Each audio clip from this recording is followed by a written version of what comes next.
آج ہر ہندوستانی مسلمان کو اپنے آپ سے یہ سوال پوچھنا چاہیے کہ اسے اپنے مذہب میں اصلاح، ریفارم اور جدت پسندی، ماڈرنٹی چاہیے یا پچھلی صدیوں کے وحشی پن کا اقدار، ویلیوز؟ ہم دیکھتے ہیں کہ آج ہم مسلمان سارے طرف سے پیٹے جا رہے ہیں۔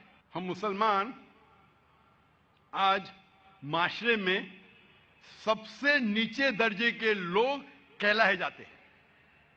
میڈیا میں دیکھیے، لوگ اپنے آپ کو مسلمان کہنے کے لیے ڈرتے ہیں۔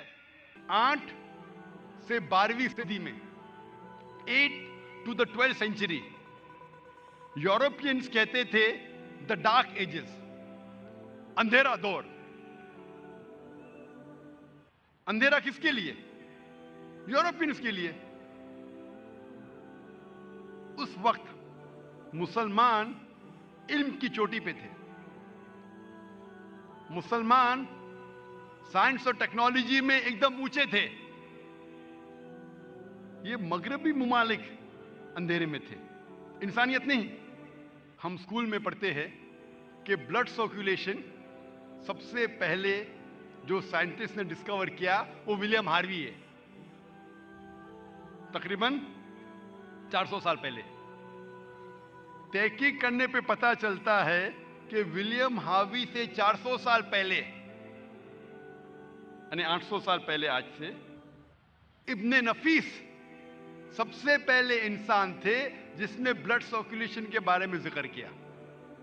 اور اللہ سبحانہ و تعالیٰ قرآن مجید میں سورہ نحل میں سورہ نمبر 16 آیت نمبر 66 میں بلڈ سرکولیشن کا ذکر کرتے ابن نفیس سے 600 سال پہلے۔ آج سے 1400 سال پہلے، ولیم ہاروی سے 1000 سال پہلے اور ابن نفیس سے 600 سال پہلے بلڈ سرکولیشن کا ذکر ہے قرآن مجید میں۔ آج ہم جانتے ہیں سائنس ترقی کرنے کے بعد کہ انسان جب کھانا کھاتا ہے تو کھانا پیٹ میں جاتا ہے، پیٹ سے جاتا ہے اتڑیوں میں، اتڑیوں سے خون کے ذریعے کئی اعضاؤں میں جاتا ہے، آرگنز میں جاتا ہے، انکلوڈنگ میموری گلینڈ، انکلوڈنگ چھاتی کے پستے میں، جہاں سے نکلتا ہے دودھ۔ قرآن مجید نے بلڈ سرکولیشن اور دودھ کے بننے کے بارے میں نٹشل میں کہا گیا ہے۔ سورہ نحل میں سورہ نمبر 16 آیت نمبر 66 میں اللہ تعالیٰ فرماتے کہ بھیڑ بکریوں اور گائیوں میں آپ کے لیے ایک مثال ہے، آپ کے لیے مثال ہے۔ ان میں سے ان کے پیٹ کے درمیان اور خون کے درمیان سے نکلتا ہے دودھ جو انسانوں کے لیے فائدے مند ہے۔ اس آیت میں اللہ تعالیٰ ذکر کر رہے ہیں blood circulation and production of milk کے بارے میں۔ اس وقت ابن نفیس سب سے پہلے انسان تھے جس نے سمجھایا بلڈ سرکولیشن کے بارے میں۔ ہم اسکول میں جب ورلڈ میپ آف جیوگرافی ہم ڈرا کرتے اسکول میں، سب سے پہلے شخص جس نے دنیا کا نقشہ بنایا اس کا نام تھا الادروسی، سن 1154 میں، 1154 میں۔ لیکن مسلمان جب نقشہ بناتے تھے دنیا کا، اوپر تھا ساؤتھ پول، نیچے تھا نارتھ پول، بیچ میں تھا کعبہ۔ ویسٹرن کارٹوگرافرز آئے اور نقشے کو الٹا کیا، ورلڈ میپ کو الٹا کیا، نارتھ پول اوپر، ساؤتھ پول نیچے، لیکن پھر بھی کعبہ بیچ میں، الحمدللہ۔ تو سب سے پہلے انسان تھے الادروسی، سن 1154 میں۔ ہم جو سیکھتے ہیں اسکول میں نیومرلز، 2 قسم کے نیومرلز ہیں، 1 2 3 4 5 6۔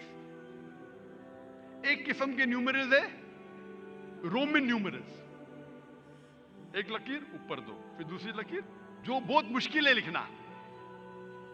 ہم ہندوستانی لوگ نے ایجاز کیے 0 کو، عرب نے 0 کو لیے اور ترقی کرنے کے بعد ڈیسیمل پوائنٹ ایڈ کیے اور دنیا کو دکھلایا عربک نیومرلز۔ تو 1 2 3 4 5 6 ہم پڑھتے ہیں، اسے کہا جاتا ہے عربک نیومرلز، کیونکہ عربوں نے ایجاد کیا۔ ڈیسیمل پوائنٹس اور 0 کو ملا کے 1 2 3 4 جو ہم لکھتے ہیں وہ مسلمان نے ایجاد کرا ہے، عربک نیومرل۔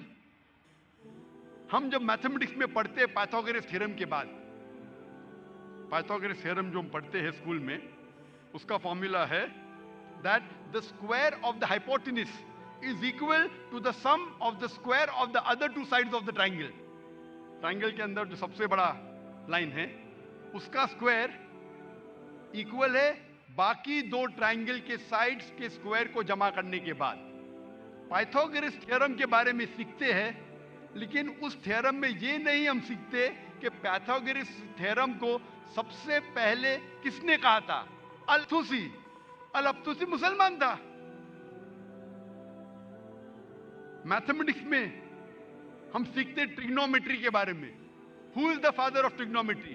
ट्रिग्नोमेट्री के फादर है, ट्रिग्नोमेट्री के वालिद है अल-बरूनी, मुसलमान. कितने लोग जानते हैं अल-खिंदी को? अल-खिंदी ने कहा कि ऑल लॉज आर रिलेटिव.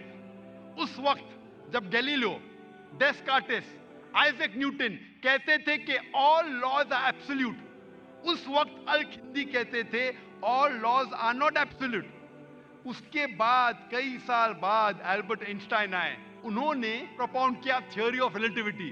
हम सब जानते हैं एल्बर्ट आइंस्टाइन को मिला नोबेल प्राइज. कितने लोग जानते हैं अल-खिंदी के बारे में? कितने लोग? ये असर है मगरबी तालीम का. असल में जो थे साइंटिस्ट, उनका नामो निशान मिट गया. हम स्कूल बुक्स में अल-खिंदी के बारे में नहीं पढ़ते, इब्न नफीस के बारे में नहीं पढ़ते, अल-तुसी के बारे में नहीं पढ़ते, अल-इदरीसी के बारे में नहीं पढ़ते. कई साल पहले 3 भाई थे, मोहम्मद, अहमद और हसन शाकिर. ये 3 भाइयों ने रेड सी पे एक डिग्री के जरिए सरफेस एरिया मेजर किया सारे अर्थ का. अपने इस धरती का सरफेस एरिया मेजर किया उस वक्त जब लोग समझते थे कि धरती चपटी है, द अर्थ इज फ्लैट. उस वक्त ये 3 भाइयों ने रेड सी के एक डिग्री के जरिए सरफेस एरिया मेजर किया, जो आज साइंस कहती है माशाअल्लाह काफी हद तक अल्हम्दुलिल्लाह सही है. हम पढ़ते केमिस्ट्री में फादर ऑफ केमिस्ट्री गेबर. गेबर का नाम कभी कभी हम सुनते हैं. गेबर कौन है? गेबर जाबिर, जाबिर इब्न हय्यान. वो गेबर लगता है वेस्टर्नर है, अंग्रेज है. गेबर, गेबर तो कौन पहचानेगा मुसलमान है? जाबिर, जाबिर इब्न हय्यान. वो जाबिर इब्न हय्यान थे जो फादर थे केमिस्ट्री के. पहला शख्स जिसने अल्कोहल को डिस्टिल किया उसका नाम है जाबिर इब्न हय्यान. ये अल्कोहल जो लफ्ज है अंग्रेजी, वो अरबी लफ्ज अलगुल से आता है. अलगुल के मानी इविल स्पिरिट, मतलब शैतान जैसी चीज. अलगुल से लफ्ज आता है अल्कोहल, अरबी लफ्ज से. गेबर, गेबर हमारी किताब में गेबर लगता है कि कोई अंग्रेज साइंटिस्ट है. जाबिर, जाबिर इब्न हय्यान. हम जब तारीख की तहकीक करते हैं, साइंटिफिक तारीख की, हमें पता चलता है कि मोहम्मद ज़करिया राज़ी जो अल्हम्दुलिल्लाह मेडिसिन के मैदान में माहिर थे, उन्होंने 2 किताब लिखी स्मॉल पॉक्स और मीजल पे. हम जब साइंटिफिक तारीख तहकीक करते हैं पता चलता है कि अली इब्न अब्बास ने 20 जिल्द लिखी थी theory and practice of medicine के बारे में. और आज की साइंस कहती है कि एक मशहूर शख्स थे एविसीना. एविसीना जिसे कहा जाता था एरिस्टोटल ऑफ द ईस्ट, जो बहुत फेमस फिलोसोफर थे, मैथमेटिशियन थे.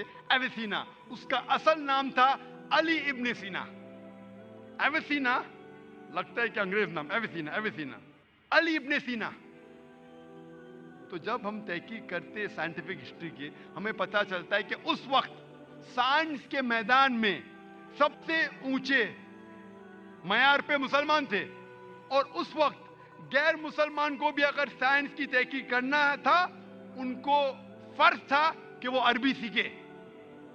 अगर साइंस की तहकीक करना है और अच्छे मयार पे पहुंचना, जिस तरीके से आज अंग्रेजी अहम है, उस वक्त सैकड़ों साल पहले साइंस के मैदान में माहिर बनने के लिए आपको अरबी सीखना फर्ज था. उस वक्त हम मुसलमान उरूज पे थे, आज हम नीचे. क्यों? उस वक्त हम मुसलमान कुरान और हदीस के करीब थे. हम अल्लाह और अल्लाह के रसूल के फरमान पे अमल करते थे. आज अफसोस की बात है, हम मुसलमान अल्लाह اور اللہ کے رسول سے کوسوں دور ہے, میلوں دور ہے. آج کی ہماری حالت جو ہے اس دنیا میں, کیونکہ ہم مسلمان دین سے دور ہیں, اور عیسائی عروج پہ ہے کیونکہ وہ بھی اپنے دین سے دور ہے. وہ لوگ اپنے دین سے دور ہے جو غلط دین ہے اور عروج پہ پہنچ گئے. ہم ہمارے صحیح دین سے دور ہے, دین الحق سے, اور آج ہماری حالت کہ ہم نیچے ہیں.